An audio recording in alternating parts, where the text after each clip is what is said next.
High students, আমি সীমন্ত দিন্ডা আজ আবার তোমাদের সামনে উপস্থিত হয়েছি আমার পরবর্তী ভিডিও নিয়ে। আজকে আমি দ্বাদশ শ্রেণীর ক্লাস নেব এবং আজকে আমি টেস্ট পেপার করাবো। টেস্ট পেপার শুরু করার আগে একটা কথা বলে নেই, তোমরা কিন্তু আরো যখন হায়ার এডুকেশন করবে আমি তোমাদের বলছি তোমরা নেহাত কোনো সাবজেক্ট অনার্স না পেলে ফিলোসফিতে অনার্স নেবে, নাহলে এটা নিয়ে হায়ার এডুকেশন করে মানে চাকরির সম্ভাবনাটা একটু কম আর কি, বুঝেছো। অন্যান্য বিষয়ে অনার্স নেবে যারা জেনারেল লাইনে পড়তে চাও, আর ফিলোসফিটাকে পাশে রাখবে এই কারণে যে তোমরা 11-12 যে সিলেবাসটা পড়ছো ওখানে এটাই বেশিরভাগ থাকবে, একটু একটু সংযোজন থাকবে সামান্য, হয়তো 2 সপ্তাহ পড়লেই কিন্তু পাস কোর্সটা বেরিয়ে যাবে। এর পাশে যে ইলেকটিভ দুটো সাবজেক্ট রাখতে হয় 300 সেক্ষেত্রে ফিলোসফি রাখবে, খুব সহজেই পাস করে যাবে। এর আগে মানে তোমাদের আগেও যারা পড়াশোনা করেছিল তারা কিন্তু ওইভাবেই চালিয়ে যাচ্ছে। এই 11 এবং 12 যে ভিডিওগুলো এগুলো তোমাদের সমস্ত কিন্তু কাজে লাগবে, ঠিক আছে। এরপর আমি শুরু করছি। এবিটি এর টেস্ট পেপার তোমরা দেখতে পাচ্ছ, এখানে বেশি পেজ নেই, 5-6টি পেজ আছে। যেহেতু তোমরা অনেকেই প্রথম থেকে শুরু করেছো, আমি শেষ থেকে শুরু করছি, তোমরা মিলিয়ে নাও কেমন। দেখো প্রথম প্রশ্ন, একদম লগে চলে যাচ্ছি। 1-এর এ, নিরপেক্ষ এবং সাপেক্ষ বচনের পার্থক্য। এটা সংজ্ঞা দেবে। নিরপেক্ষ বচন কাকে বলে? না, যে বচনের উদ্দেশ্য এবং বিধেয় পদের সম্বন্ধটি অন্য কোনো শর্তের উপর নির্ভরশীল নয় তাকে বলা হয় নিরপেক্ষ বচন, আর শর্তযুক্ত বচনকে বলে সাপেক্ষ বচন। এইটা একটা উদাহরণ দেবে, সকল মানুষের ভরণশীল, আর এটা বলবে যদি মেঘ করে তবে বৃষ্টি হবে। আচ্ছা, এর অংশ, নিরপেক্ষ বচনের 4টি অংশ: মানক, উদ্দেশ্যপদ, সংযোজক, বিধেয় পদ। সাপেক্ষ বচনের সাধারণত 2টি অংশ, সেগুলি পূর্বগ, অনুগ হতে পারে, বা প্রথম বিকল্প দ্বিতীয় বিকল্প হতে পারে, কেমন। আচ্ছা, তারপরে বলবে নিরপেক্ষ বচনে মানকের গুরুত্ব থাকে, সাপেক্ষ বচনে কোনো মানকের গুরুত্ব থাকে না। নিরপেক্ষ বচনে সংযোজকের গুরুত্ব অপরিসীম, কিন্তু সাপেক্ষ বচনে সংযোজকের কোনো গুরুত্ব থাকে না। পরের প্রশ্ন আছে পদ। পদ কি? তোমরা যদি এইটুকুও বলে দাও যে উদ্দেশ্য নিরপেক্ষ বচনে বা বচনের উদ্দেশ্য ও বিধেয়কেই পদ বলা হয়, দিয়ে একটি বচনের উদাহরণ দেবে, দিয়ে তার মনে করো সকল মানুষের মরণশীল, এবার মানুষ একটি পদ আর মরণশীল একটি পদ, ঠিক আছে। এরপর আছে যে সংযোজক কি, বলবে নিরপেক্ষ বচনের উদ্দেশ্য পদ এবং বিধেয় পদ, এই দুটি পদের মাঝে বসে যেই শব্দটি সেটি হলো সংযোজক। মনে রাখবে সংযোজক কিন্তু কোনো পদ নয়, উদ্দেশ্য এবং বিধেয় পদের মাঝে বসবে এবং উদ্দেশ্য ও বিধেয় পদের মধ্যে একটি সম্বন্ধ স্থাপন করাই হচ্ছে সংযোজকের কাজ, ঠিক আছে।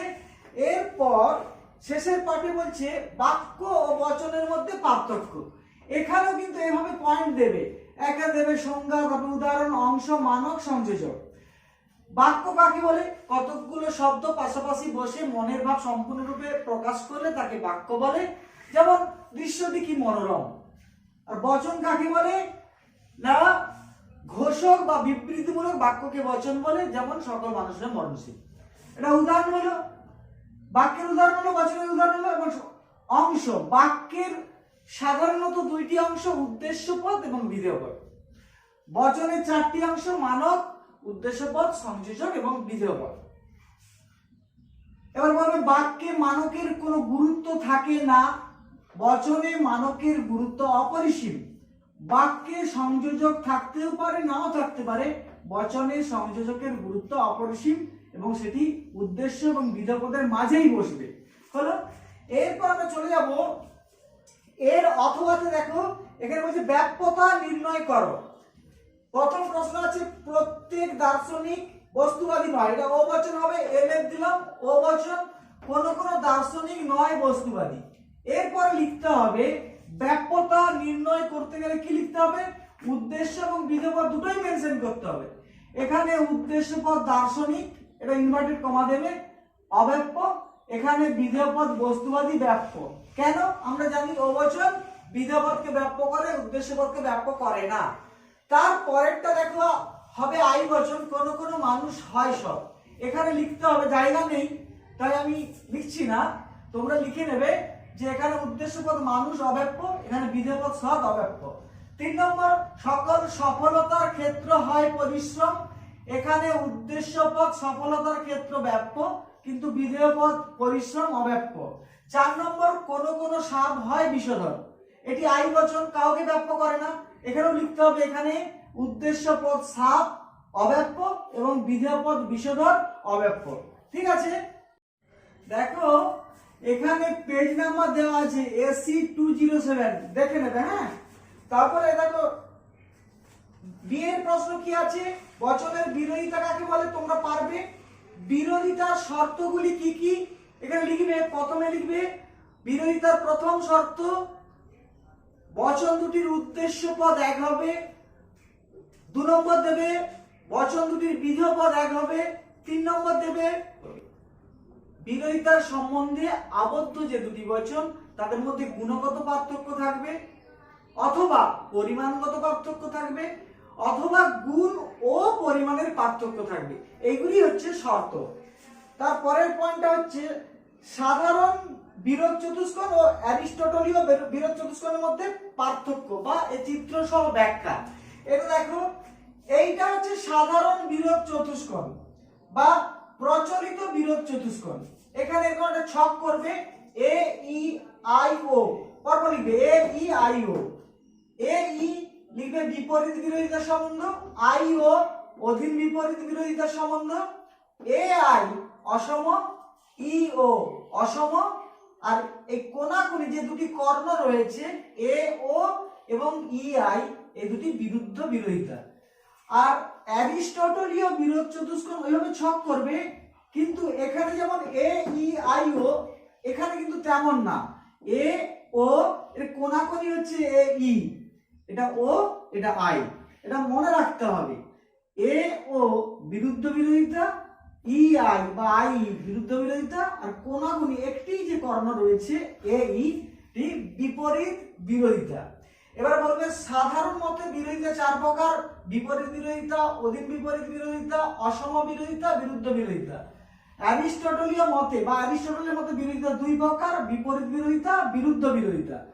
এবারে বলবে যে প্রচলিত মতে বিরুদ্ধ বিরোধিতা বেশি শক্তিশালী, মানে এ ও ই আই। কেন না এখানে গুণ ও পরিমাণ উভয় পার্থক্য রয়েছে। আর অ্যারিস্টটলের মতে বিপরীত বিরোধিতা বেশি শক্তিশালী, তার কারণ হচ্ছে বিপরীত বিরোধিতার সম্বন্ধে আবদ্ধ যে দুটি বচন সেই দুটি বচনই হলো সামান্য বচন। এরপর দেখো অথবা রয়েছে অধীন বিপরীত বিরোধিতা কাকে বলে আর বিরুদ্ধ বিরোধিতা কাকে বলে, ওইগুলোর সংজ্ঞা দেবে এবং তার বৈশিষ্ট্য দেবে। কেমন দিয়ে ছেড়ে দেবে। বৈশিষ্ট্য কেমন দেবে, যেমন ধরো যে কোনো বিরোধিতার বৈশিষ্ট্য দেবে যে উদ্দেশ্য পদ দুটি এক হবে, বিধেয় পদ দুটি এক হবে। এবারে অধীনে কি লিখবে, বচন দুটি বিশেষ বচন হবে এবং তাদের মধ্যে গুণগত প্রভেদ থাকবে। এইভাবে 4টি বৈশিষ্ট্য সংজ্ঞা দেবে, উদাহরণ দেবে এবং 4টে বৈশিষ্ট্য দেবে, তাহলে কিন্তু পুরো নাম্বার পেয়ে যাবে। কেমন সি এরটাকে দেখো, সি এর প্রথম প্রশ্ন, বস্তুগত বিবর্তন কাকে বলে, এই বিবর্তনকে প্রকৃত বিবর্তন বলা যায় না কেন। এটা আমি নোটস দিয়ে দিয়েছি, আগের ভিডিওতে দেখে নিও। আচ্ছা, তারপর দেখো ও বচনের আবর্তন সম্ভব নয় কেন, আমি এটাও আগে নোটস দিয়েছি, তবু একটুখানি বলে নেই যে দেখো যদি এটা ও বচন কোনো কোনো এস নয় পি, ওকে যদি আবর্তন করি কোনো কোনো পি নয় এস, দেখো নিয়ম আছে আবর্তনের, ব্যাপ্যতার নিয়মে আশ্রয় বাক্যে যেটি ব্যাপ্য নয় সিদ্ধান্তে সেটি ব্যাপ্য হবে না, কিন্তু এখানে ও বচন বিধেয়কে ব্যাপ্য করে। যখনই আবর্তন করে উল্টে যাচ্ছে তখনই এসটা এখানে ব্যাপ্য নয় আশ্রয় বাক্যে ব্যাপ্য নয় সিদ্ধান্তে ব্যাপ্য হয়ে যাচ্ছে, তাই ব্যাপ্যতার নিয়ম এখানে লঙ্ঘিত হচ্ছে। ও থেকে যদি ই করি সেখানে দেখো কোন কোন এস নয় পি, অতএব কোন পি নয় এস, এখানে দেখো ই বচন দুটো পদকেই ব্যাপ্য করে, তাহলে আশ্রয় বাক্যে যেটি ব্যাপ্য নয় সিদ্ধান্তে ব্যাপ্য হয়ে যাচ্ছে, এখানেও ব্যাপ্যতার নিয়ম লঙ্ঘিত হচ্ছে। আবার ও থেকে যদি এ করি তখন কিন্তু দেখো গুণের নিয়ম লঙ্ঘিত হচ্ছে। আবর্তনে আশ্রয় বাক্য সিদ্ধান্তের গুণ অভিন্ন হবে, এখানে গুণের নিয়ম লঙ্ঘিত হবে। ও থেকে আই করলেও গুণের নিয়ম লঙ্ঘিত হবে। সেই জন্য অবচনের বৈধ আবর্তন কোনোভাবেই সম্ভব নয়। তারপরের প্রশ্ন হচ্ছে যে এ বচনের আবর্তন কেন আই বচন হয়? প্রশ্ন আছে, ওটা ভুল আছে। এ বচন থেকে কেন আই বচন হয়? দেখো এখানে ব্যাখ্যা লিখতে হবে যে এ বচন থেকে এ বচনের আবর্তন সাধারণ ক্ষেত্রে অবৈধ, ব্যতিক্রমী কয়েকটি ক্ষেত্র ছাড়া সাধারণ ক্ষেত্রে অবৈধ। কেন? দেখো সকল এস হয় পি, অতএব সকল পি হয় এস। আবর্তনে চেঞ্জ করলাম, তাহলে এ বচনের উদ্দেশ্যকে ব্যাপ্য করে, বিধেয় পদকে ব্যাপ্য করে না। এটাও উদ্দেশ্য ব্যাপ্য, বিধেয় ব্যাপ্য নয়। এখানে দেখো আশ্রয় বাক্যে পি ব্যাপ্যনের সিদ্ধান্তে ব্যাপ্য হয়ে যাচ্ছে। ব্যাপ্যতার নিয়মটি লঙ্ঘিত হয়, এ বচন থেকে এ বচনে আবর্তন করা যাবে না। তাই এ থেকে যুক্তিবিদরা বা যুক্তিবিদগণ এ বচন থেকে আই বচনে আবর্তন করেছেন। আই বচন কোন পদকেই ব্যাপ্য করে না। তাহলে দেখো আশ্রয় বাক্যে যে পদটি ব্যাপ্যনের সিদ্ধান্ত সে পদটি ব্যাপ্য নেই।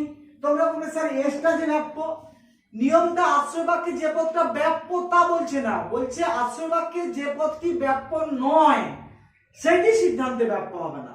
ঠিক আছে, এটা একটা ব্যাখ্যা হলো। তারপরে দেখো তোমাদের আদর্শ আকারে মানে অথবাতে দেখো বাক্যগুলিকে আদর্শ আকারে পরিণত করে বিবর্তন করে আবর্তন করো। প্রথম প্রশ্নটা ই বচন হবে, কোনো পাখি নয় স্তন্যপায়ী। এই যে আমি করেছি দেখো, এই যে কোনো পাখি নয় স্তন্যপায়ী। এবার ই বচন আছে, তাকে প্রথমে বিবর্তন করলে ই থেকে এ পাবো। আমি আর করে দেখাচ্ছি না, ই থেকে এ হবে আর এ কে আবর্তন করলে আই হবে। ঠিক আছে, 2 নম্বর প্রশ্ন যেটা আছে, মানুষ সর্বদা সুখী নয়, ও বচন হবে। কোন কোন মানুষ নয় সুখী, ওকে বিবর্তন করলে আই হবে, আই কে আবর্তন করলে আই হবে। তার মানে প্রথমেটা ও, তারপরটা আই, তারপরটা আই। ঠিক আছে, তারপরে প্রশ্নটা হবে সকল সৎ ব্যক্তি হয় সত্যবাদী। এ বচন, এ বচনকে বিবর্তন করলে ই হবে, ই কে আবর্তন করলে ই হবে। আবার এখানে দেখো শেষেরটা, সকল ভালো হয় ভালো যার শেষ ভালো। এ বচন হবে, এ থেকে বিবর্তন করলে ই হবে, ই থেকে আবর্তন করলে ই হবে। এই হচ্ছে অথবা যেগুলো দেওয়া রয়েছে। তারপর দেখো ডি এর দাগে, আমি তো তোমাদের সম্পাদ্য উপপাদ্য করাইনি, তাহলে বৈধতা বিচার করতে হবে। প্রথম যে বৈধতা বিচারটি রয়েছে দেখে নাও, সকল সৎ ব্যক্তি হয় সত্যবাদী, সকল সত্যবাদী হয় শ্রদ্ধেয়, অতএব সকল শ্রদ্ধেয় ব্যক্তি হয় সৎ বা সৎ ব্যক্তি। এখানে ব্যক্তিও দিতে পারো। ঠিক আছে, এখানে অবৈধ পক্ষদোষ সিদ্ধান্তে দেখো পক্ষপাত ব্যাপ্য, এখানে ব্যাপ্য নয়, অবৈধ পক্ষদোষ ঘটেছে। আর 2 নম্বর যেটা রয়েছে সেটা যে সাজিয়ে দেওয়া আছে মিলিয়ে নিও, এটা বৈধ মূর্তি সংস্থান প্রথম, নাম হচ্ছে সিলারেন। ক্যাপিটাল লেটার লিখতে হবে, ব্র্যাকেটে মূর্তিটা দিতে হবে। কেমন? এবার দেখো পার্ট বি। পার্ট বিতে তোমরা জানো প্রথমে এমসিকিউ আছে, তারপরে এসএকিউ। এমসিকিউটা কিন্তু ডিসকাস করছি না, কারণ ভিডিওতে সময় পাবো না। আমি এমসিকিউ যে 24টা প্রশ্নের উত্তর আমি দাগ নম্বর দিয়ে উত্তরগুলো লিখে দিয়েছি, তোমরা মিলিয়ে নিও। কেমন?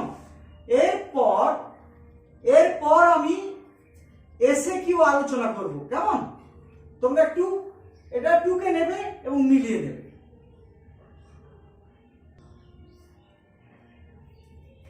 দেখো তাহলে এবার শুরু করবো এসএকিউ মানে পার্ট বি এর 2 এর দাগে। প্রথম প্রশ্ন আছে অ্যারিস্টটলের মতে বিরোধিতা কয় প্রকার ও কি কি? এখানে বিরোধীরা আছে, বিরোধিতা হবে 2 প্রকার। আমি একটু আগে ছকে দেখিয়েছিলাম, বিপরীত বিরোধিতা আর বিরুদ্ধ বিরোধিতা। নেক্সট 2 নম্বর, আই বচনের বিরুদ্ধ বচন কি হবে? মানে আই বচনের সঙ্গে বিরুদ্ধ বিরোধিতার সম্পর্ক কার আছে? দেখো আমি এই করেছি, আই বচন কোন কোন এস হয় পি, তো আই এর সঙ্গে ই এর সম্পর্ক, ই বচন তার বিরুদ্ধ বিরোধী বচন, অতএব কোন এস নয় পি। তোমরা বাস্তব উদাহরণ যা খুশি দিতে পারো। ঠিক আছে, কোন কোন ফুল হয় লাল, কোন ফুল নয় লাল, উদ্দেশ্য বিধেয় এক থাকবে। কেমন? নেক্সট, এটার অথবা আছে বিরুদ্ধ বিরোধিতা কাকে বলে? এটা তোমরা জানো, যদি দুটি নিরপেক্ষ বচনের উদ্দেশ্য এবং বিধেয় পদ এক থাকে কিন্তু বচন দুটির মধ্যে গুণ ও পরিমাণের পার্থক্য থাকে, তাহলে বচন দুটির যে পারস্পরিক সম্পর্ক তাকে বিরুদ্ধ বিরোধিতা বলে, এ ও আর ই আই। ঠিক আছে, নেক্সট হচ্ছে সব লাল পাথরই চুনি হতে পারে না, এটি বচনে কি হবে? তাহলে সব আর না আছে ও বচন হবে, কোন কোন লাল পাথর নয় চুনি, হয়ে গেল। নেক্সট 4 নম্বর আছে আবর্তন করো, মানুষ কেবল বুদ্ধিমান প্রাণী, কেবলমাত্র যদি উদ্দেশ্য বিধের মাঝে বসে এ বচন হবে, কোনো চেঞ্জ হবে না।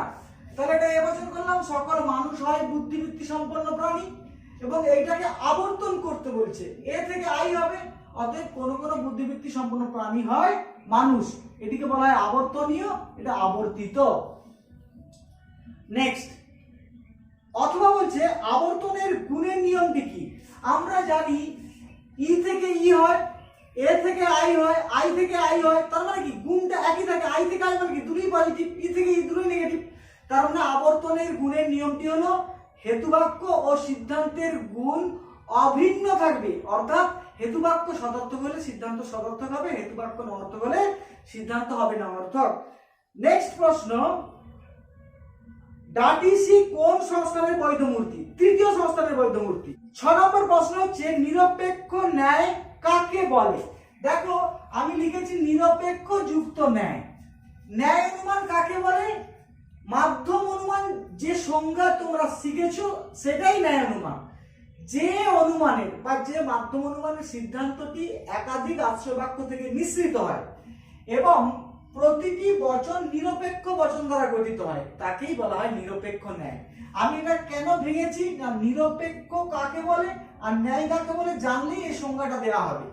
যে অনুমানের, এটা একটা নিরপেক্ষ ন্যায়ের উদাহরণ, যে অনুমানের সিদ্ধান্তটি একাধিক আশ্রয় বাক্য থেকে মিশ্রিত হবে এবং প্রতিটি বচন নিরপেক্ষ বচন দ্বারা গঠিত হবে তাকে নিরপেক্ষ ন্যায় বলে, এটি তার উদাহরণ।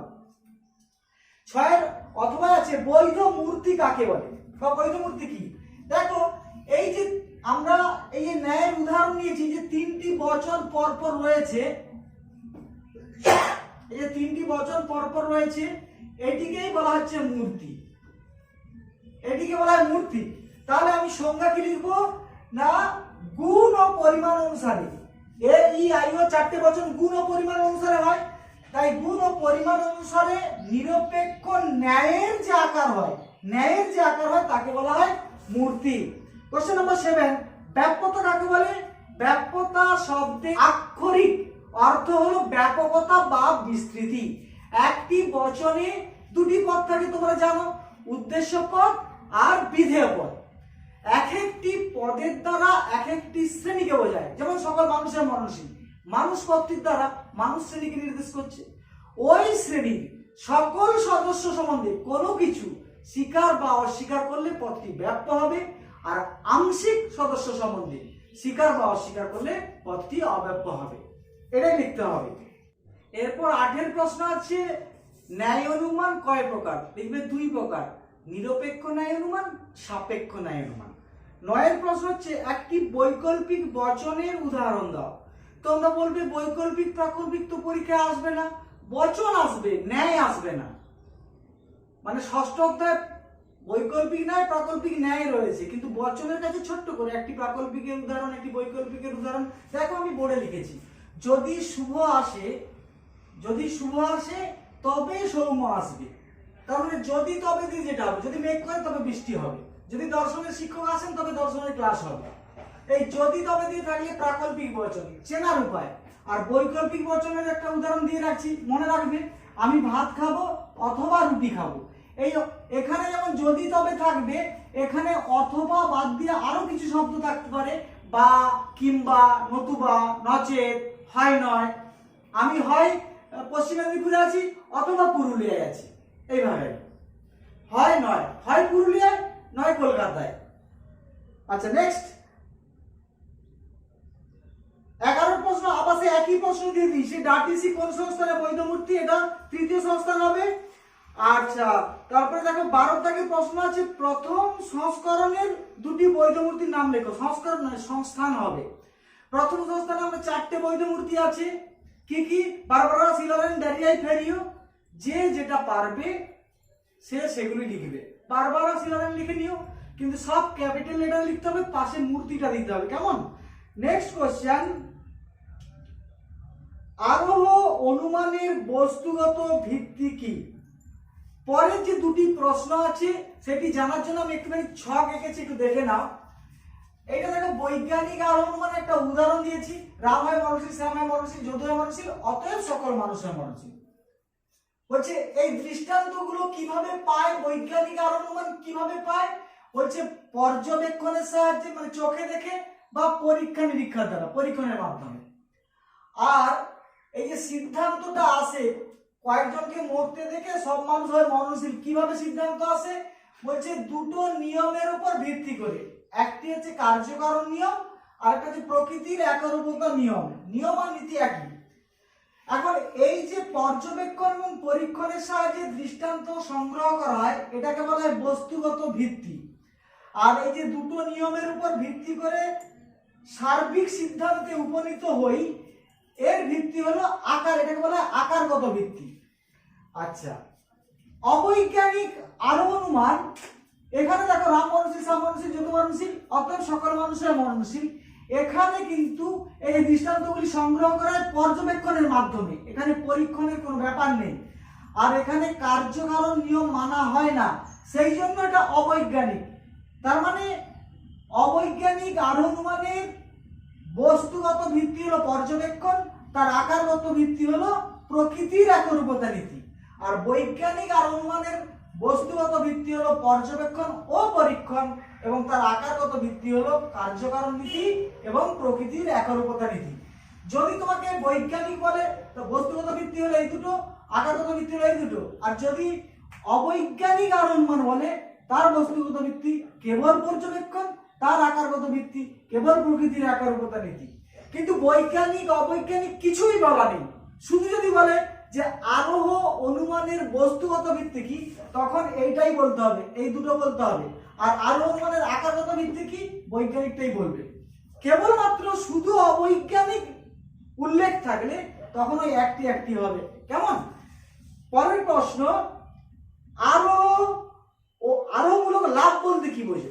এই যে দেখো, বলছে আমি আমার জীবনে আমার অভিজ্ঞতা 5টা, 10টা, 20টা, 50টা, 100টা, 500টা, 1000 মানুষকে মরতে দেখবো, পৃথিবীর সব মানুষকে মরতে তো আমি দেখতে পারবো না।